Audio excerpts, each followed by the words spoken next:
Mrs. Park smiled at the cameras like she'd already won. Her former daughter-in-law was unemployed, homeless, and completely destroyed in the public eye. The foreigner who thought she could marry into a powerful Korean family had finally learned her place. What Mrs. Park didn't see was the black car parked across the street. Inside sat Seo Jin-woo, a man whose name made politicians nervous and business rivals disappear. He was watching Mrs. Park's interview, his expression unreadable. 3 years ago, McKenna Ndlovu had saved his life when anyone else would have walked away. And since then, he had always had a crush on her. Now the Park family had just painted a target on their own backs, and they had no idea the storm that was coming. The conference rooms smelled like expensive perfume and quiet judgment. McKenna sat at the long table, her hands folded in her lap, refusing to let them shake. Across from her, her soon-to-be ex-husband Park Min-ho scrolled through his phone like this was just another business meeting.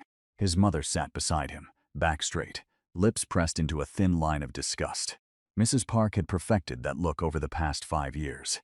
Today she wore it like armor. "Shall we begin?" Min-ho's lawyer opened a leather folder. The sound echoed in the silence. McKenna's lawyer, a kind woman named Miss Song who worked for legal aid, nodded. "We're ready." "My client is willing to offer a settlement of 50 million won," the expensive lawyer said. He didn't look at McKenna when he spoke, as if she wasn't worth eye contact. 50 million won. About $35,000. For 5 years of her life, Miss Song started to respond, but Mrs. Park cut her off. "That's generous considering what she brought to this marriage." Her voice carried across the table like ice water. "Nothing. She brought nothing." "Mrs. Park, please," the lawyer said quietly. "Let me handle this." But Mrs. Park wasn't finished. She turned to face McKenna directly for the first time that morning. "You should be grateful. You lived in our home, ate our food, wore clothes we paid for. You learned Korean using tutors we hired. And how did you repay us?" She paused, making sure everyone in the room was listening. "By embarrassing this family." McKenna felt heat creeping up her neck, but she kept her voice steady. "I never embarrassed anyone. Your very presence was an embarrassment." Mrs. Park's words landed like slaps. "Do you know what people said when Min-ho brought home a black foreign woman? Do you know what our friends whispered?" Min-ho still hadn't looked up from his phone. "That's enough, Miss Song said firmly. "This is a legal proceeding, not a personal attack." Mrs. Park smiled, but there was no warmth in it. "Everything about this divorce is personal. She trapped my son into marriage, and now she wants to profit from it." "I never trapped anyone," McKenna said, her voice stronger now. "And I don't want your money." The room went quiet. Min-ho finally looked up. "What?" His mother turned to stare at her. "I said so. I don't want the settlement." McKenna looked directly at Min-ho. "I just want this to be over." For a moment, something flickered across his face. Surprise, maybe, or shame. Then it was gone. "Well," his lawyer cleared his throat. That simplifies things." "No, Mrs. Park's voice was sharp. "She's playing a game. She wants more." "I want nothing," McKenna repeated. She stood up, her chair scraping against the floor. "Mims Song, can we sign whatever papers make this final?" Her lawyer nodded, already pulling documents from her bag. Mrs. Park stood too, her face flushed with anger. "You think refusing money makes you noble. You think this changes what you are." "Mother," Min-ho said quietly. It was the first word he'd spoken directly to her. But his mother wasn't listening. "You came here with nothing.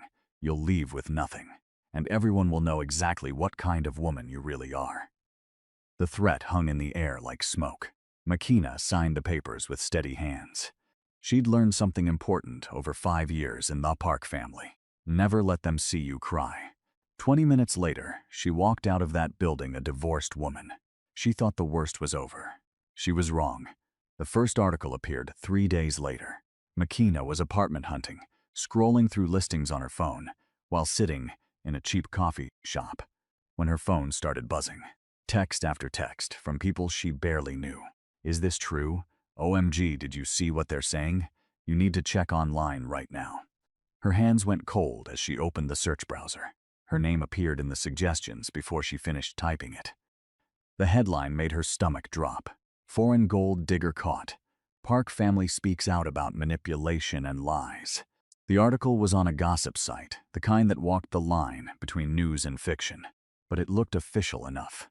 There were quotes from anonymous family sources describing how Makina had targeted Minho specifically because of his wealth. She researched our family before they even met, one quote read. It was all calculated. Another section detailed expensive gifts she'd supposedly demanded, jewelry she'd never owned, shopping trips that never happened. The lies were so specific, so detailed, that they almost sounded true. At the bottom was a photo. Makina at a charity gala 2 years ago, wearing a borrowed dress, holding a glass of champagne. The caption read, "Living the luxury life on someone else's money." Her phone buzzed again. This time it was an email. She'd been let go from her part-time job at the cultural center. "Due to recent publicity, we feel it's best to part ways." She'd worked there for 3 years. The buzzing didn't stop. More messages, some supportive, most curious. Everyone wanted to know if the article was true. Everyone had suddenly become very interested in her life. By evening, 2 more articles had appeared, each one worse than the last. By the end of the week, she'd lost her apartment deposit because the landlord didn't want that kind of tenant. 3 job interviews were suddenly canceled. Her social media filled with strangers calling her names in Korean and English. Someone had given the reporters her phone number. It rang constantly with people asking for comments, for interviews, for her side of the story. She stopped answering. If you're listening to this and wondering how things can fall apart so quickly, hit that like button. Because trust me, you won't believe how much worse it gets. And if you want to see Makina get her revenge, you might want to stick around for this whole story. 2 weeks after the divorce, McKenna sat in her tiny rented room, the kind of place that came furnished with furniture nobody wanted, and tried to figure out what to do next. Her savings were running low, her reputation was destroyed, and the articles kept coming. This latest one claimed she'd stolen documents from Minho's company. Former daughter-in-law accused of corporate espionage. The headline screamed. It was all lies, but lies with just enough truth mixed in to make them stick. She had worked briefly at Minho's company, in the Foreign Relations Department. She had seen documents, but she'd never stolen anything. Her phone rang. Unknown number. She almost didn't answer, but something made her pick up. "Hello, Mrs. Ndlovu? This is Attorney Kang from Seoul Legal Aid. I've been following your case in the media." Her heart sank. "I didn't steal anything. I know." The voice was calm, professional. "That's why I'm calling. I'd like to represent you. I can't afford an attorney. Your retainer has been paid." Makina sat up straighter. "By who?" "The donor wishes to remain anonymous. But they've paid for 6 months of legal representation, including defamation suits, if you choose to pursue them." "I don't understand. Who would do that?" "I'm not at liberty to say. But Ms. Ndlovu, you have someone in your corner. Use it." The call ended, leaving Makina staring at her phone in confusion. Someone was helping her. But who and why? The question ate at her for days. She made lists of possibilities. Old friends. No, none of them had that kind of money. Former colleagues? Unlikely. A stranger? That made no sense. Meanwhile, Attorney Kang went to work. He contacted the websites, demanded retractions, and threatened lawsuits. Some of the smaller articles disappeared, but the big ones stayed up, and new ones kept appearing. Someone was feeding the media stories. Someone with money and connections. Someone who wanted her destroyed. 3 weeks after the divorce, Makina forced herself to attend a community event at the Korean African Cultural Exchange Center. She'd been avoiding public places, but hiding wasn't helping. If anything, it made her look guilty. The center was hosting a networking mixer, the kind of event where people pretended to care about cultural exchange, while really just looking for business connections. She almost turned around at the door, but she'd already paid the registration fee, and she couldn't afford to waste money. Inside, the room buzzed with conversation. Small groups clustered around tall tables, drinking wine and eating canapes. Makina recognized a few faces, mostly other foreigners who'd married into Korean families. Their eyes slid away when they saw her. Nobody wanted to be associated with a scandal. She was reaching for a glass of water when someone spoke beside her. "The spring rolls are better than they look." Makina turned. The man standing next to her was tall, probably in his mid-30s, wearing a simple black sweater and dark jeans. His face was striking, but not in an obvious way. Sharp jawline, intense eyes, the kind of person you'd remember once you really looked at them. "Sorry," she said. He gestured at the food table. The spring rolls. They look dry, but they're actually good. The crab cakes are terrible, though. Despite everything, McKenna almost smiled. Thanks for the warning. You're McKenna Ndlovu.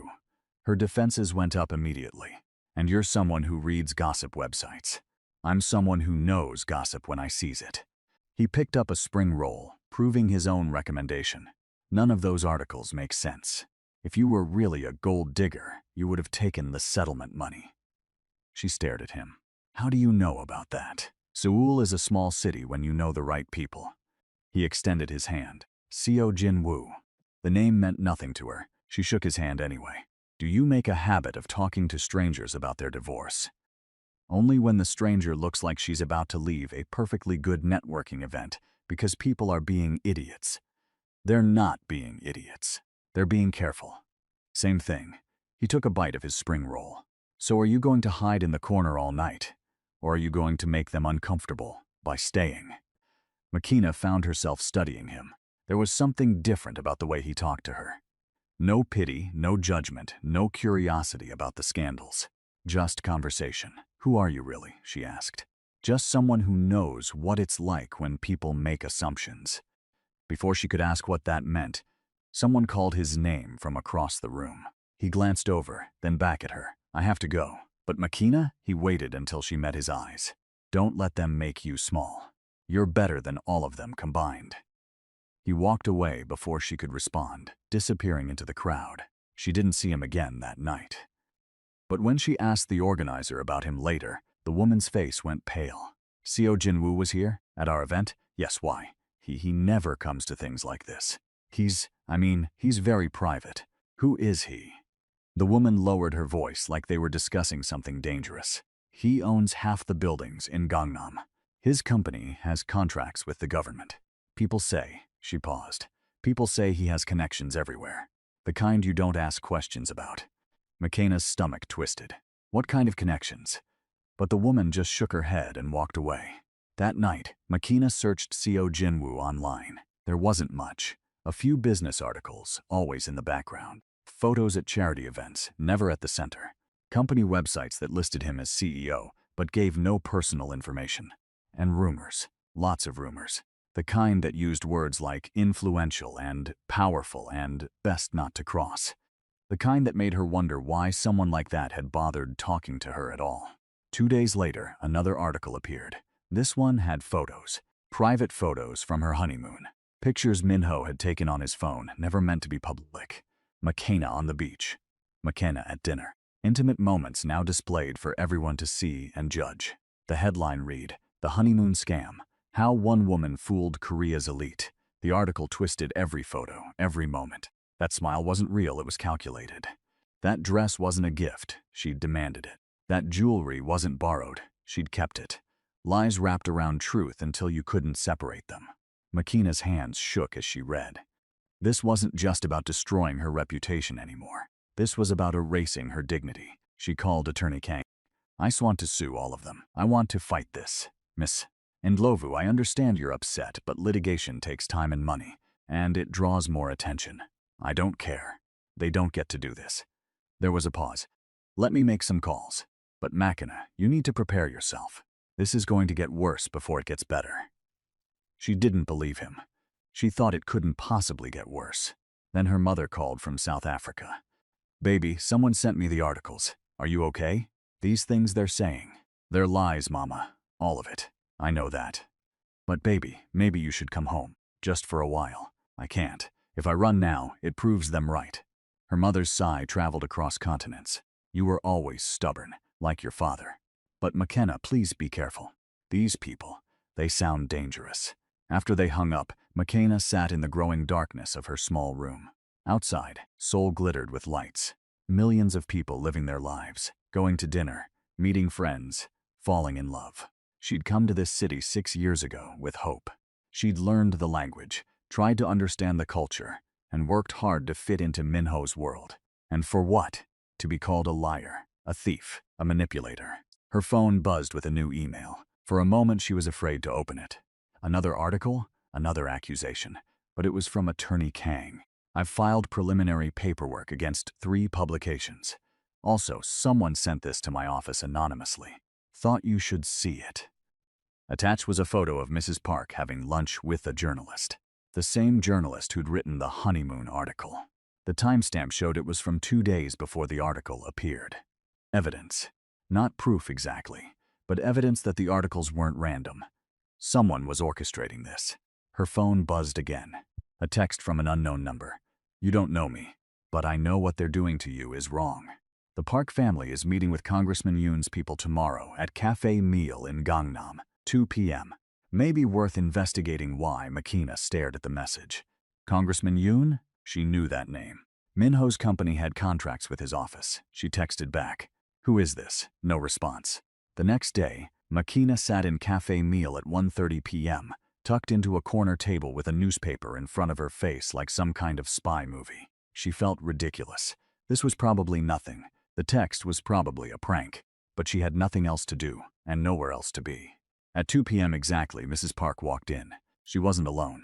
3 other people joined her, 2 men in business suits, and 1 woman who moved with the confidence of someone used to power. They took a table near the window, far enough from McKenna that she couldn't hear them, close enough that she could watch. Mrs.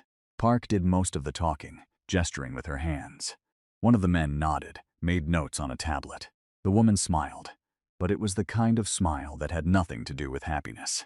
Makina tried to take a discreet photo with her phone, but the angle was wrong. She shifted in her seat, trying to get a better view. That's when she saw him. Seo Jin-woo sitting at the coffee bar, a laptop open in front of him. He wasn't looking at Mrs. Park's table. He was looking at Makina. Their eyes met. He gave the smallest shake of his head. A warning. Makina froze. What was he doing here? Had he sent the text? Before she could figure it out, the meeting at the window table ended. Mrs. Park and her companions stood, shook hands, left in different directions. Jin-woo closed his laptop and walked out without looking at her again. Makina's phone buzzed. Another text from the unknown number. Congressman Yoon is hiding something. 3 years ago, there was a merger deal between Minho's company and a pharmaceutical firm. You were working in the office then. You saw the documents. They know you saw them. Her blood went cold. She did remember. A late night at the office, Minho had left files on his desk. She'd been looking for her phone charger and accidentally knocked the papers over. She'd seen numbers, company names, dates. At the time, it meant nothing to her. But what if it meant something to someone else? What if this whole thing, the divorce, the articles, the attacks, what if none of it was really about her at all? What if she was just a loose end someone needed to tie up? The phone buzzed once more. Be careful. You're not paranoid. They really are watching. Makina looked around the coffee shop. Normal people doing normal things. But suddenly, everyone looked suspicious. The man reading a tablet. The woman on her phone. The server wiping tables. She left money on her table and walked out into the Seoul afternoon, her heart pounding. Someone was playing a game. A big, dangerous game with rules she didn't understand. And somehow, she'd ended up right in the middle of it. Makina spent that night going through old files on her laptop. She'd kept copies of her work emails, mostly because she'd never gotten around to deleting them. Now she searched through 3 years of messages, looking for anything about a pharmaceutical merger. She found it at 2 in the morning. An email chain she wasn't supposed to be copied on. Someone had made a mistake and included her by accident. The subject line was just Q4 projections, but the attached documents told a different story. GenMed Pharmaceuticals was being acquired by Minho's company. Nothing illegal about that, except the timing was interesting. The deal closed 2 weeks before new drug safety regulations went into effect. Regulations that would have stopped the merger completely. And Congressman Yoon's signature was on the approval documents. Makina sat back, her mind racing. She understood now. This wasn't just a business deal. This was corruption. Insider trading, maybe worse. And she had proof sitting in her email inbox for 3 years. No wonder they wanted her discredited. If she ever came forward, if anyone ever took her seriously, the whole thing could unravel. Her phone buzzed. 3 a.m. Unknown number. Delete nothing. Back up everything. Trust no one. Her fingers hovered over the keyboard. Who was sending these messages? And how did they know what she was doing? She looked at her window. The curtains were closed. Nobody could see in. But the text had come right when she found the emails. right when she understood. Someone was watching. But were they helping or threatening? She backed up the files to 3 different cloud drives, then unplugged her laptop. Probably paranoid. Probably unnecessary. But probably wasn't definitely, and definitely seemed dangerous right now. The next morning, exhausted and running on coffee, McKenna met with Attorney Kang. His office was small but organized, files stacked neatly on metal shelves. He gestured for her to sit, his expression serious. "We have a problem," he said without preamble. "The Park family has filed a countersuit." "For what?" "Defamation. They claim you've been telling people they fabricated the stories about you.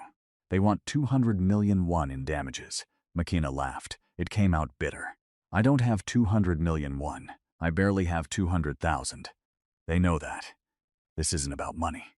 It's about keeping you quiet." Attorney Kang leaned forward. "McKenna, I need to ask you something. Is there any reason the Park family would want to destroy your credibility beyond the divorce?" She thought about the files on her laptop.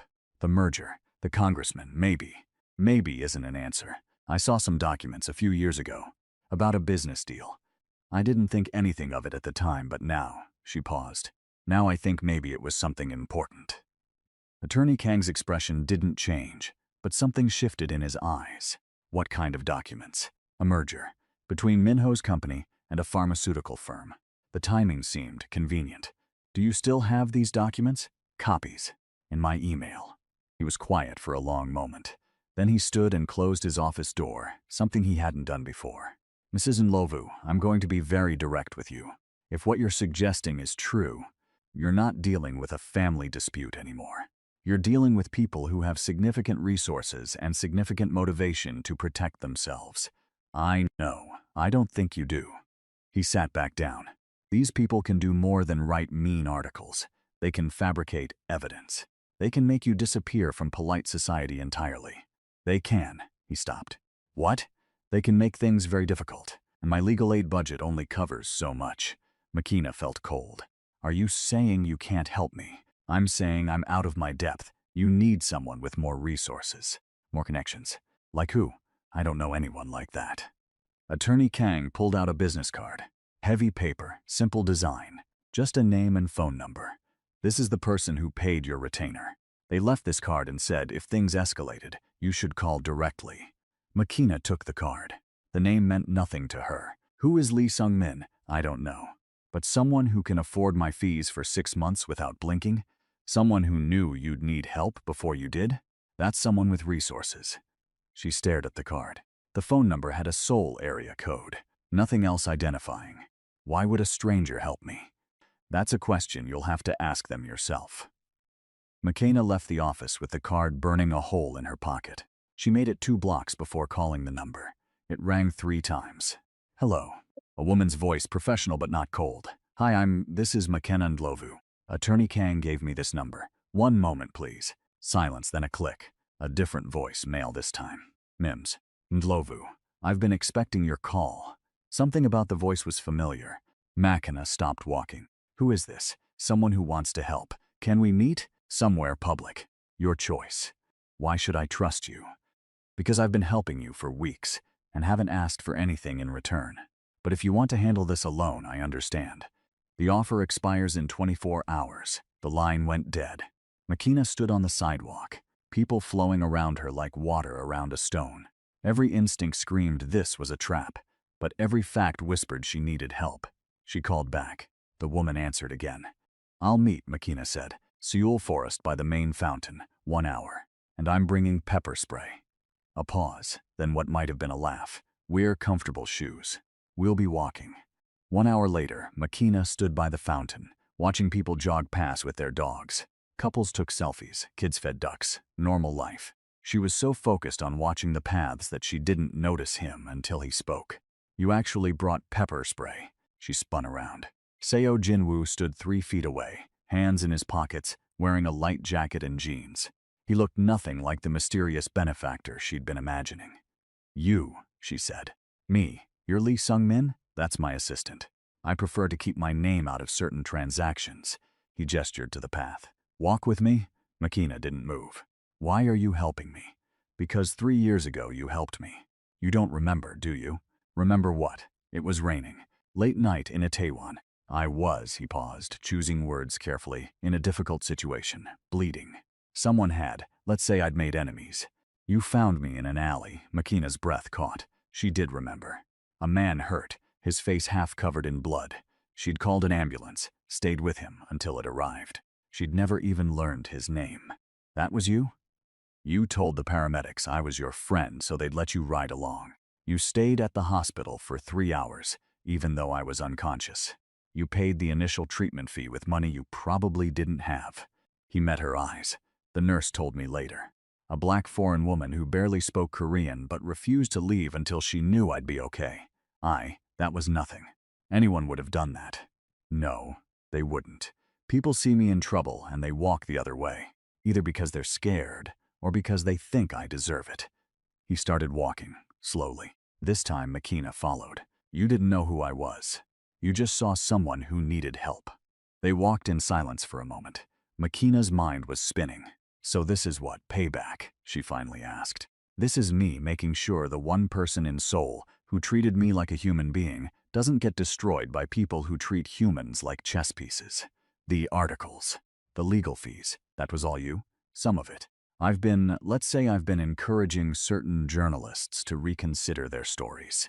Making sure your lawyer had resources, keeping an eye on things. Makina stopped walking. That's insane. You don't even know me. I know you helped a stranger in an alley. I know you survived 5 years with the Park family, without losing yourself. I know you turned down money you desperately needed because you have principles. He stopped too, facing her. I know enough. This feels wrong, like I'm using you or something. You're not using me. I'm choosing to help. There's a difference. They stood there, the fountain splashing behind them, people passing by without a second glance. If you're wondering whether Makina should trust this mysterious man, drop a comment below. Tell me if you think Jinwoo is genuinely trying to help, or if there's something else going on. Because things are about to get a whole lot more complicated. Okay, Makina said slowly. Say I believe you. Say I accept your help. What exactly are you proposing? Jinwoo smiled, and for the first time it reached his eyes. Tell me about the pharmaceutical merger. They found a quiet bench away from the main paths.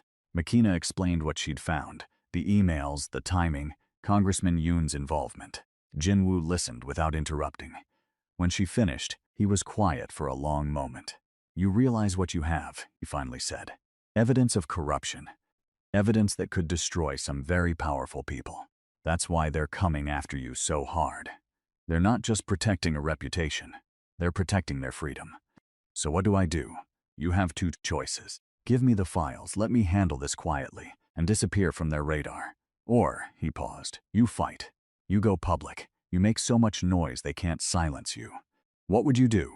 I'd burn them to the ground. But I'm not the one taking the risk. He looked at her seriously. Makina, if you fight this, it gets worse before it gets better. They'll escalate. More articles, more lies, maybe even legal charges. Are you prepared for that? She thought about the past month, the job loss, the apartment, the articles, her mother's worried voice on the phone. I'm tired of running, she said quietly. I'm tired of being scared. That's not an answer. Yes, it is. She met his eyes. I want to fight. Tell me how. Something changed in Jinwoo's expression. Respect, maybe, or recognition. First, we secure the evidence. Multiple backups, multiple locations. Then we build a case. Not just about the merger, about everything. The articles, the coordination, the conspiracy to defame you. We make it so big they can't sweep it under the rug. That sounds expensive. I told you money isn't an issue, but why? Why spend your money, your time, she gestured vaguely, whatever resources you have, on me? Jinwoo was quiet. When he spoke, his voice was softer. Do you know what it's like to have everyone be afraid of you? To walk into a room and watch people calculate whether you're useful or dangerous. To have every interaction be a transaction. He looked out at the park. For 3 years, I've thought about that night in the rain. The only person in this entire city who looked at me and just saw someone who needed help. Not Seo Jinwoo the businessman, not someone with connections. Just a person. Makina's heart did something complicated in her chest. I'm not some kind of saint, she said. I was just doing what anyone should do. Exactly. He turned back to her. You did what anyone should do, but most people don't. That matters. They sat there as the afternoon light shifted through the trees. Makina felt like she was standing at a crossroads. One direction led to safety, obscurity, letting this all fade away. The other led into a fight she might not win. Okay, she said, let's burn them down. But I have conditions. Name them. I need to understand what I'm getting into. No secrets. You tell me who you really are, what your connections really mean. All these rumors about you, I need to know what's true. Jinwoo's jaw tightened. That's complicated. So is trusting someone I barely know with evidence that could get me killed. He laughed, sharp and surprised. Fair point. He stood up, offered her his hand. Come on. If we're doing this, there's something you need to see. They took his car, a black sedan that looked normal until Makina noticed the driver, the way Jinwoo's phone kept buzzing with messages he ignored, the deference in people's eyes when they stopped at a light, and someone in the next car recognized him. Where are we going? She asked. My office. If you want to know who I am, you should see what I do. The building was in Gangnam, glass and steel reaching into the sky. But Jinwoo didn't take her through the main entrance. They went to an underground garage, a private elevator that required a fingerprint scan. This is very secret, agent, Makina said, trying to lighten the tension she felt building. Wait until you see the laser grid in Shark Tank. She blinked. He was joking. Seo Jinwoo was actually joking. The elevator opened directly into an office. Not a hallway, not a lobby. Just straight into a massive space with windows overlooking Seoul. But Makina barely noticed the view. She was staring at the walls. One entire side was covered in screens. News feeds, stock tickers, security camera footage. Another wall was a massive digital map of Seoul, with dozens of points marked in different colors. What is this? She breathed. This is how I keep track of my interests. Jinwoo walked to a desk, touched a tablet. The screens changed. I own 43 businesses in Seoul. Security firms, construction companies, restaurants, logistics operations. Each one is legitimate. Each one also gives me information. Information about what? Everything. Who's meeting with who? Money moving through the city. Deals being made. Problems being planned. He turned to face her. You asked about the rumors. People say I have connections to organized crime. That's not exactly accurate. I don't work for them. They work for me. Or more precisely, we have mutual arrangements. Makina's mouth went dry. You're telling me you're a criminal. I'm telling you I operate in gray areas. I provide services. Protection, information, problem solving. Sometimes those services benefit people you'd call criminals. Sometimes they benefit prosecutors and politicians. He gestured at the screens. I know where the bodies are buried because I control half the shovels in Seoul. This is insane. This is survival. When you grow up the way I did, you learn that official power isn't the only kind that matters. Sometimes it's not even the most important kind. Makina walked to the windows, trying to process. Below, the city sprawled in every direction. Millions of people living their lives. And somewhere in that maze, a handful of people were trying to destroy her. Why are you really helping me? She asked without turning around. His reflection appeared in the glass beside hers. Because I've spent 15 years building this empire, and the whole time I've been alone. Business partners who fear me, associates who use me, women who want the power or the money or the story they can tell their friends. His voice was quiet. Then one night I was bleeding in an alley, and a woman who had every reason to walk away decided to stay. She didn't want anything. She didn't know who I was. She just stayed. Makina turned to face him. They were close now. Close enough that she could see gold flecks in his dark eyes. I'm not that same person anymore, she said. 5 years with the Park family changed me. Made me harder. Good. Soft doesn't survive what's coming. Her heart was pounding. This was crazy. All of it. Trusting this man. Getting involved in whatever world he inhabited. Fighting people with unlimited resources and no conscience. But the alternative was running, hiding, letting them win. So what's the plan? She asked. Jinwoo smiled. It was the kind of smile that probably made his enemies very nervous. First, we make them think they're winning. Over the next week, Makina's life got worse. Another article appeared, claiming she'd had an affair during her marriage.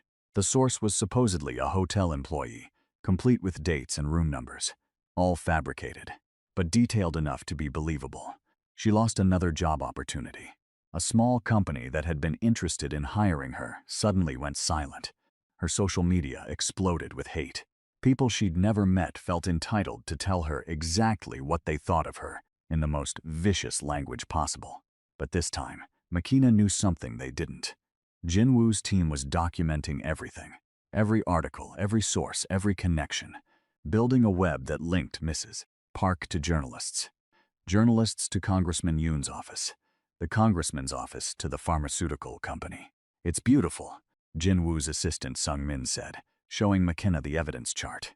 "They think they're being careful, but money leaves trails. So do favors." "How long until we have enough?" McKenna asked. "Soon. But there's a problem." Of course there was. "What problem?" Sung-min pulled up a photo. A man in his 50s, expensive suit, cold eyes. "This is Chief Prosecutor Hwang. He's the one who'd normally handle a case this size. He's also Congressman Yoon's brother-in-law, so he's corrupt too. Probably. Which means we can't go through normal channels. We need to force their hand, make it public enough that they can't bury it." McKenna thought about that. How public? Very. National news, social media. Make it impossible to ignore, so I become an even bigger target. For a while, yes. Jinwoo, who'd been silent until now, finally spoke. "There's another option. You disappear.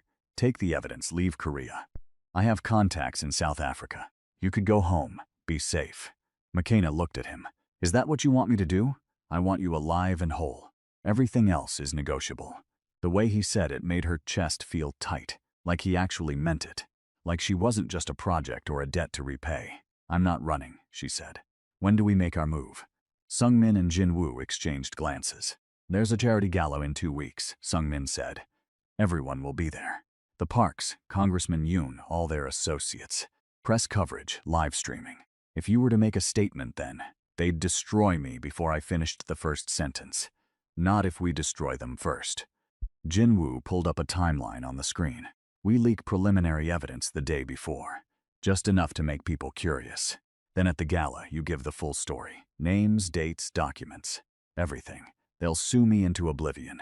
They'll try. But if public opinion turns against them first, if people are already angry, already demanding answers, lawsuits start looking like confirmation of guilt." Makina's hands were shaking. She clasped them together. "And if it doesn't work? If people don't believe me?" Jinwoo moved closer. Not touching, but close enough that she felt the warmth of him. "Then I make them believe you. One way or another." There was something in his voice that made her think he wasn't talking about legal remedies. "I don't want anyone getting hurt because of me," she said quietly. "Too late. You got hurt because of them. Now it's my turn." The way he looked at her made her forget how to breathe. This wasn't just about repaying a debt. This wasn't just about justice. This was personal for him. "Jinwoo," she started, but didn't know how to finish. He seemed to understand anyway. "I know. This is complicated, but Makina, I need you to know something. Whatever happens at that gala, whatever comes after, I'm not going anywhere. You're not alone in this. You barely know me. I know enough, and I want to know more. If you'll let me." Her heart was doing that complicated thing again. She should say no. This was too much, too fast, too dangerous. Instead, she said, "Okay. Okay, you'll let me help?" Okay to all of it. Something changed in his expression. Relief maybe, or hope. He reached out slowly, giving her time to pull away. When she didn't, his hand found hers. 2 weeks, he said. "We have 2 weeks to get ready. Are you sure about this?" Makina thought about everything she'd lost. Her marriage, her reputation, her place in this city. Then she thought about everything she'd gained. Her freedom, her voice. This strange, intense connection with a man who saw her as more than a scandal or a stranger. "I'm sure," she said. And for the first time in months, she actually believed things might be okay. That night, alone in her small apartment, Makina's phone buzzed. Unknown number. But she knew who it was now. "Thank you for trusting me. Get some sleep. Tomorrow we start preparing." She smiled and typed back. "Do you ever sleep? Not when I have something important to protect." Her face went hot. She was about to respond when another message came through. That was too much, wasn't it? "Sung-min says I'm bad at this." Bad at what? Talking to someone I actually care about instead of someone I'm doing business with. Makina's fingers hovered over the keyboard. This was real. Whatever this was becoming, it was real. "You're doing fine," she typed. "Better than fine." 3 dots appeared, then disappeared, then appeared again. "Sleep well, McKenna. You too, Jinwoo. She fell asleep with her phone in her hand, a smile on her face, and for the first time in weeks, no nightmares. But while she slept across the city, other people were making plans too. In a private club in Gangnam, Mrs. Park met with Congressman Yoon and Chief Prosecutor Hwang. "The foreign woman is becoming a problem," Mrs. Park said, her voice tight with anger. "She's not disappearing quietly." "I told you we should have offered her more money," Minho said from the corner. He'd been dragged to this meeting by his mother. "Quiet," she snapped. "You've done enough damage marrying her in the first place." Congressman Yoon sipped his whiskey, unbothered by the tension. "What exactly is the problem? Some divorced woman complaining about bad press? That's hardly unusual." "She's digging," Chief Prosecutor Hwang said quietly. "I have sources. She's been asking questions about the GenMed merger." The room went very quiet. "She can't prove anything," Mrs. Park said, but she sounded uncertain. "She was in the office during that time," Minho said reluctantly. "She had access to files. I mean, she never seemed to pay attention to business, but nothing," the prosecutor cut him off. "If she has documents, if she makes noise, people will investigate. And if people investigate, they'll find things we'd prefer stayed buried." "So what do we do?" Mrs. Park demanded. The congressman set down his glass. "We escalate. Serious charges. Something criminal. Make her so busy defending herself that she has no time to attack us."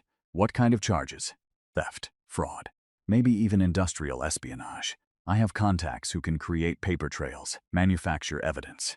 By the time she proves her innocence, if she can, no one will care about some merger from 3 years ago." Minho stood up. "Wait, you're talking about sending her to prison for something she didn't do."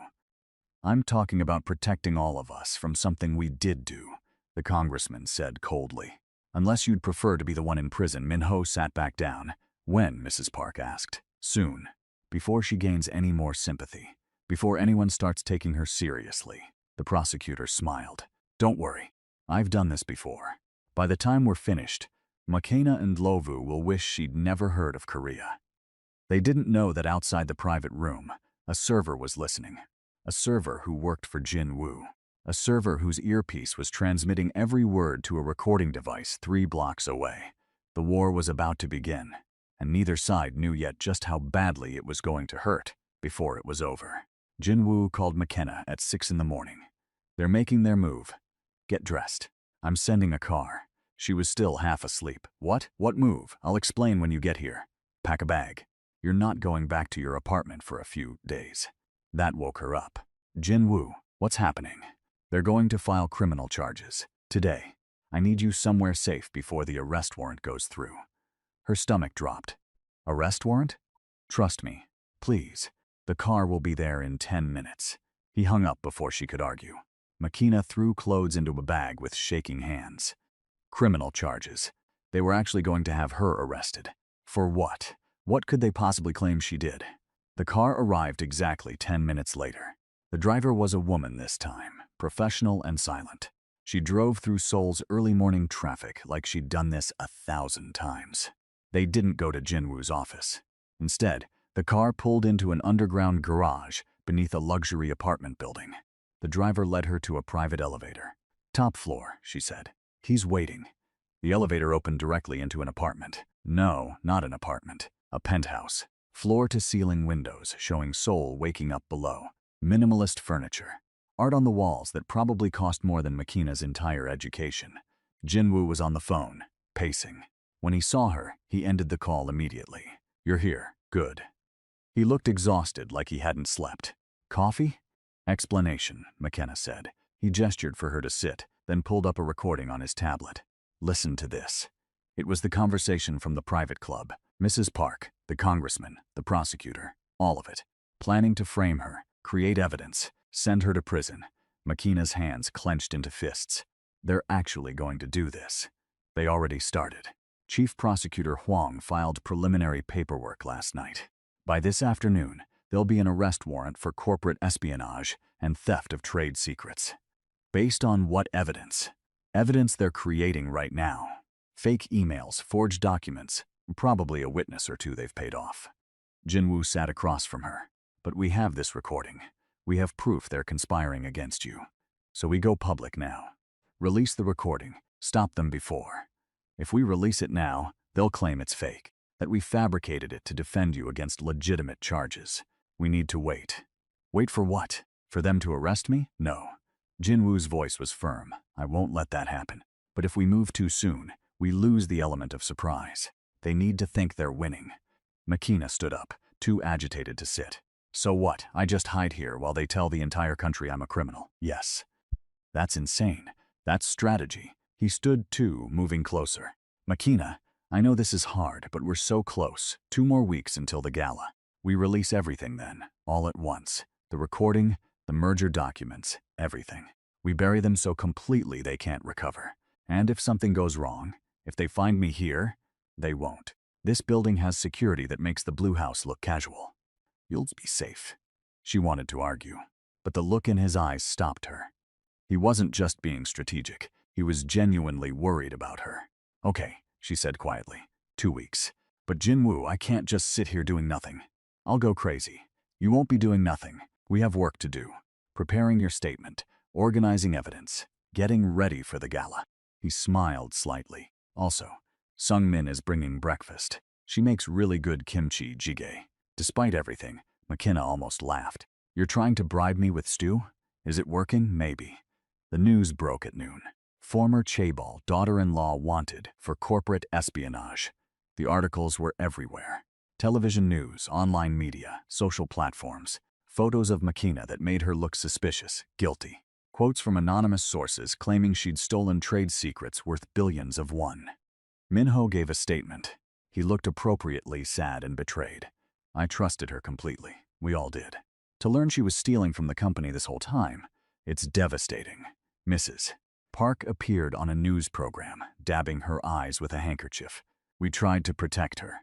We knew people would judge her for being foreign, so we kept her close. And this is how she repays our kindness. It was a masterclass in manipulation. They looked like victims. Makina looked like a criminal. She watched it all from Jinwoo's penthouse, her nails digging into her palms. Breathe, Jinwoo said beside her. He'd barely left her side all day. They're so convincing. What if people believe them? Some will, but not everyone. Look. He showed her his phone. Social media was divided. Half believed the Park family, but half were asking questions. Why did they wait until now to report this? If she stole secrets, where's the proof? This sounds like revenge for the divorce. Something doesn't add up here. Small voices of doubt. But they were there. Public opinion is shifting, Sungmin said, walking in with more coffee. Slowly. But it's happening. People are getting tired of the Park family's victim routine. Not fast enough, McKenna muttered. Fast enough for what we need. Sungmin sat down, all business. Okay, let's talk gala strategy. The event is in 12 days. We need your statement prepared, evidence organized, and a backup plan in case things go wrong. What kind of backup plan? Jinwoo and Sungmin exchanged looks. The kind where, if they try to have you arrested at the gala, we have 3 different exit routes and a lawyer on standby with a judge's phone number, Jinwoo said. McKenna blinked. You're serious. Always. For the next week, McKenna lived in Jinwoo's penthouse. It was strange at first, this forced intimacy. But they fell into a rhythm. Mornings were for preparation. Sungmin drilled her on the statement, anticipating every question reporters might ask. They organized evidence into a presentation that even a child could understand. Charts showing money flow, timelines proving coordination, the recording from the club.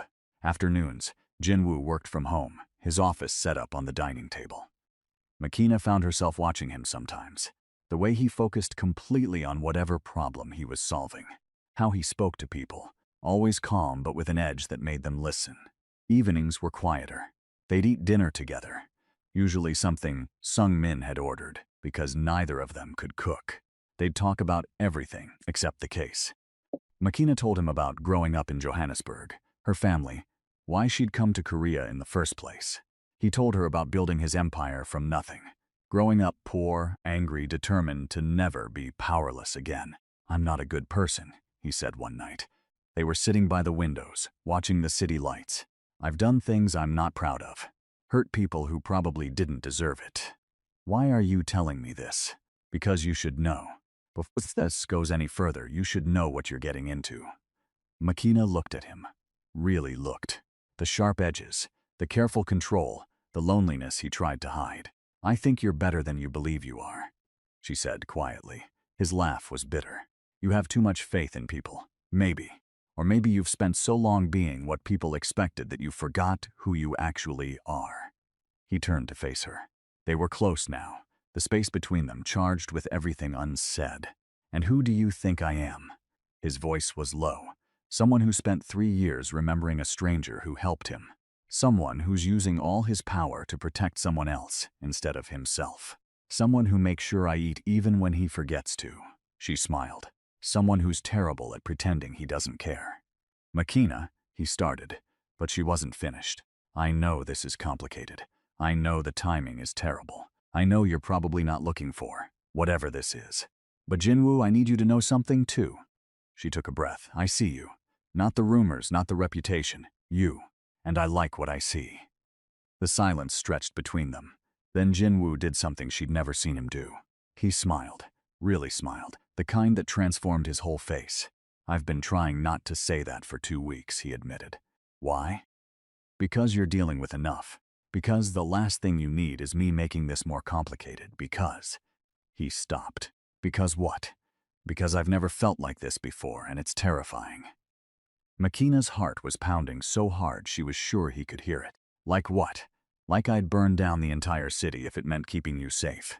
Like your smile matters more than every business deal I've ever made. Like I want to know everything about you, and I'm angry I wasted 3 years not looking for you." He reached out, his hand cupping her cheek. "Like I'm falling for you, and I don't know how to stop." She leaned into his touch. "Don't stop." He kissed her then. Soft at first, questioning. When she kissed him back, his hand slid into her hair, pulling her closer. It was gentle and intense, and everything she didn't know she needed. When they finally broke apart, both breathing hard, Jinwoo rested his forehead against hers. "After the gala," he said. "After all this is over, I want to do this right. Take you to dinner, court you properly. All of it." "Court me?" Makina laughed. "What century are you from? Mock me all you want. You're still getting flowers and proper dates. I'm holding you to that." "Good." They sat there together, the city sprawling below them, and for a moment everything else faded away. The scandal, the danger, the impossible fight ahead. Right now, it was just them. But reality came crashing back the next morning. "They're escalating," Sung Min announced, bursting into the penthouse. "Chief Prosecutor Huang is holding a press conference in 2 hours. He's going to formally announce the warrant and ask the public for help locating you." "A manhunt," Makina said flatly. "They're actually doing a manhunt. Which means we move up our timeline," Jinwoo said. He was already on his phone, typing rapidly. "The gala is in 4 days. We can't wait anymore. What are you thinking? We leaked the preliminary evidence today. Not everything. Just enough to make people question the prosecution. Then at the gala, we hit them with the rest. That gives them 4 days to prepare a defense," Sungmin pointed out. "It also gives them 4 days to panic and make mistakes. Panic makes people sloppy." Jinwoo looked at Makina. "But it means you'll be a bigger target. They'll know we're coming for them. I can handle it, Makina. I can handle it," she repeated firmly. "Let's do this." The leak went live at noon, an anonymous post on a major online forum. Just a few documents, dates showing the merger timing. Questions about Congressman Yoon's approval. Screenshots of financial transfers between the Park family and certain journalists. No accusations. Just questions. But questions were enough. Within an hour, it was trending. News outlets picked it up. People started digging, asking their own questions. The narrative began to shift. Chief Prosecutor Huang's press conference was a disaster. Reporters didn't ask about Makina's supposed crimes. They asked about the merger, the timing, his relationship to Congressman Yoon. He stumbled through answers, growing more defensive. Someone asked if the charges against Makina were retaliation for her having information about corruption. "That's absurd," he snapped. "This is a legitimate criminal investigation. Then why file charges right after documents about the GenMed merger leaked online?" He had no good answer. Makina watched it from the penthouse, Jinwoo beside her. "It's working," she breathed. "Phase 1 is working. Now comes the hard part." The hard part was the gala. The Seoul Elite Charity Foundation's annual fundraiser was the social event of the season. Everyone who mattered would be there. Politicians, business leaders, celebrities, media. It was invitation only, black tie, the kind of event that made or broke reputations. Jinwoo had tickets, of course. He donated enough money over the years to have permanent access. "You'll be my +1, he explained. "We'll walk in together. Make a statement just by being there. They'll try to have me arrested the moment I show my face. Let them try. I have 3 lawyers on speed dial and a judge who owes me a favor. Plus, the event is being live-streamed. Arresting you in front of cameras would make them look desperate." "They are desperate." "Exactly. Which makes them dangerous." He took her hands. "Are you absolutely sure about this? Once we walk in there, there's no going back." McKenna thought about everything that had led to this moment. The divorce, the humiliation, the articles, the lies. 5 years of making herself smaller to fit into a family that never wanted her. Weeks of watching her reputation get destroyed by people who knew the truth. "I'm sure," she said. "Let's end this." The night of the gala, McKenna stood in front of the mirror in Jinwoo's guest room. Sung Min had brought a dress, simple, elegant, deep blue, nothing flashy. She didn't need to make a statement with her clothes. Her presence would do that. Jinwoo knocked on the door. "Ready?" She opened it. He was in a black suit, perfectly tailored. For a moment, they just looked at each other. "You're beautiful," he said quietly. "You clean up okay yourself." He smiled, then his expression turned serious. "Last chance to back out. Not a chance. Then let's go make some enemies very unhappy." The car ride was quiet. McKenna's hands were shaking. Jinwoo reached over, laced his fingers through hers. "I'm right here," he said. "Whatever happens, I'm right here." "I know." The gala was at a historic hotel in the heart of Seoul. Red carpet, photographers, the works. As their car pulled up, McKenna could see the crowd. Elegant people in expensive clothes, all pretending their charity donations made them good people. "Ready?" Jinwoo asked. "No, but let's do it anyway." They stepped out of the car together. The reaction was immediate. Cameras flashed. Reporters surged forward. Everyone was shouting questions at once. "And Lovu, are you aware there's a warrant for your arrest?" "Mr. Seo, are you representing Ms. Ndlovu? Is it true you have evidence of corruption?" Jinwoo kept his hand on the small of her back, guiding her forward. They walked up the red carpet like they owned it. Because tonight, they kind of did. Inside, the ballroom was stunning. Crystal chandeliers, white tablecloths, flowers everywhere, and everyone was staring. Mrs. Park stood near the bar. When she saw McKenna, her face went white, then red. Minho was there, too, with a woman McKenna didn't recognize. Probably the girlfriend he'd had during their marriage. Congressman Yoon sat at a head table, his expression carefully neutral. "They look worried," McKenna murmured. "Good. They should be." Jinwoo led her to their table. Other guests whispered as they passed. Some looked curious. Some looked scandalized. None of them looked indifferent. The evening began with dinner, speeches about charity and giving back. McKenna barely tasted her food. She was watching Mrs. Park, who kept glancing at her phone. Planning something, probably. Sure enough, halfway through the main course, security guards approached their table. "Miss Ndlovu, you need to come with us." The room went quiet. Jinwoo stood. "On whose authority?" "Chief Prosecutor Huang has issued a warrant. We're here to execute it. At a private charity event? Without proper police presence." Jinwoo's voice carried across the silent room. "That's not protocol. That's harassment." The security guard looked uncertain. Mrs. Park stood up. "She's a criminal. She should be arrested wherever she's found." "She's accused," Jinwoo corrected. "Innocent until proven guilty. Or does that not apply when you're the one making accusations?" Murmurs rippled through the crowd. McKenna stood too. Her heart was pounding, but her voice was steady. "Actually, I have something to say. Since everyone's here, since the cameras are rolling, I think it's time people heard the truth. If you're on the edge of your seat right now, wait until you hear what happens next. Make sure you're subscribed because this confrontation is about to get intense. You don't want to miss how this all ends." Mrs. Park's eyes narrowed. "You have nothing to say that anyone wants to hear." "Really?" "Because I think people might want to hear about the GenMed pharmaceutical merger. The one that happened 3 years ago, 2 weeks before new safety regulations took effect. The one Congressman Yoon approved despite the timing being very suspicious." The room erupted in whispers. Congressman Yoon stood. "This is slander." "It's documented fact," McKenna said. She pulled out her phone. Jinwoo had already connected it to the venue's display system. Documents appeared on the screens around the room. These are the merger approval papers. Note the dates. Note the signatures. This is a charity gala, not a courtroom, Chief Prosecutor Huang said, standing as well. You're right.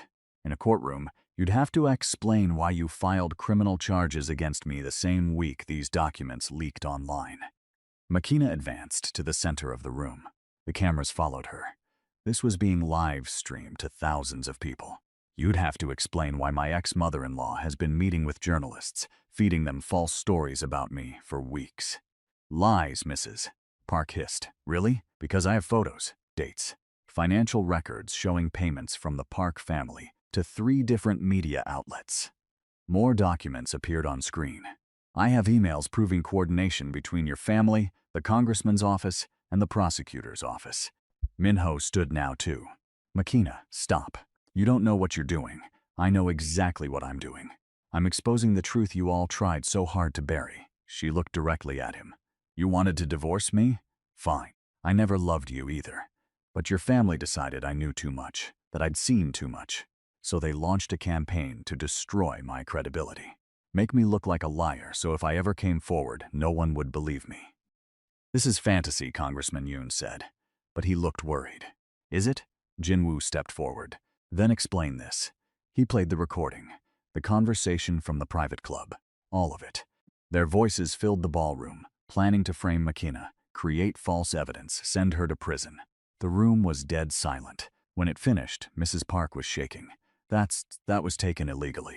It's not admissible. In court, maybe not, Jinwoo said calmly. But we're not in court. We're in the court of public opinion. And 10,000 people just heard you conspire to commit fraud. Phones came out around the room. People recording, photographing, posting to social media in real time. Chief Prosecutor Huang moved toward the exit. Jinwoo made a subtle gesture. 2 large men blocked the door, not threatening, just present. I think you should stay, Jinwoo said pleasantly. The night's just getting started. Makina turned to address the room at large. For weeks I've been called a gold digger, a liar, a thief. My reputation has been destroyed. I lost my job, my home, my peace of mind. All because I accidentally saw documents proving corruption, and powerful people decided I was a liability. You trapped my son into marriage, Mrs. Park said desperately. You used him. I married someone I thought I could build a life with. I was wrong. He was cheating on me for 2 years. She looked at Minho. You want to tell them, or should I? Minho's face went red. The woman beside him looked shocked. You told me you were divorced, she said to him. It's complicated, he stammered. He filed for divorce after I caught him, Makina said. Not because I'd done anything wrong. Because he wanted to marry someone else, and I was in the way. Everything after that, all the articles, all the accusations, that was your family protecting themselves. Not from me, from the truth. Mrs. Park lunged forward. For a moment, Makina thought she might actually attack her. But Jinwoo stepped between them, his expression dangerous. Don't, he said quiet. One word, but it carried weight. Mrs. Park stopped. Congressman Yoon tried a different approach. Even if some of these accusations have merit, that doesn't excuse Ms. and Lovu's theft of corporate secrets. What theft? Makina turned to him. Name one secret I stole, one document I took. You can't, because it never happened. You fabricated charges to silence me. And Chief Prosecutor Huang helped you, because he's your brother-in-law and he was part of the original corruption. I could have you arrested right now, Huang said. Try it, Jinwoo said. His voice was soft, but everyone heard the threat underneath. Arrest her in front of all these witnesses, all these cameras. Right after, she's presented evidence of a conspiracy. See what happens to your career. Huang's jaw clenched, but he didn't move. It's over, Makina said to all of them. Your lies, your manipulation, your attempts to destroy me. It's all over. The evidence is public now. People know the truth. You can try to fight it, but you'll lose. Because the one thing you didn't count on was me refusing to disappear quietly. The room erupted. Reporters shouting questions. Guests talking over each other. Security not sure who to protect or arrest. In the chaos, Mrs. Park's face crumpled. For the first time, she looked old and defeated. Minho just stood there, his new girlfriend storming away. Congressman Yoon and Chief Prosecutor Huang were surrounded by reporters demanding answers. Jinwoo took Makina's hand. Time to go. They walked out together, cameras flashing, questions flying. But McKenna held her head high. She'd done it. She'd fought back. She'd won. The next week was a whirlwind. The evidence McKenna presented went viral. News outlets investigated, found more proof of corruption. Congressman Yoon resigned under pressure. Chief Prosecutor Huang was suspended pending investigation. The Park family lost business contracts as companies distanced themselves from the scandal. Minho's company stock dropped 20%. Mrs. Park stopped appearing in public. As for McKenna, the narrative completely flipped. She went from villain to victim to hero. People apologized for believing the lies. Job offers appeared. Interview requests flooded in. She turned most of them down. "I just want my life back," she told Jinwoo. They were at his penthouse watching the sunset. "Not fame, not revenge, just peace." "You'll have it," he promised. "This will die down eventually. And us?" She looked at him. "What happens with us?" Jinwoo smiled. "I believe I promised you proper dates and courting. You did. Then how about dinner tomorrow? Somewhere quiet. Just us. That sounds perfect." He kissed her, soft and sweet. When they pulled apart, he was still smiling. "I love you," he said. "Simple, direct. I know it's fast. I know we're still figuring this out. But I love you. And I wanted you to know." McKenna's eyes stung with happy tears.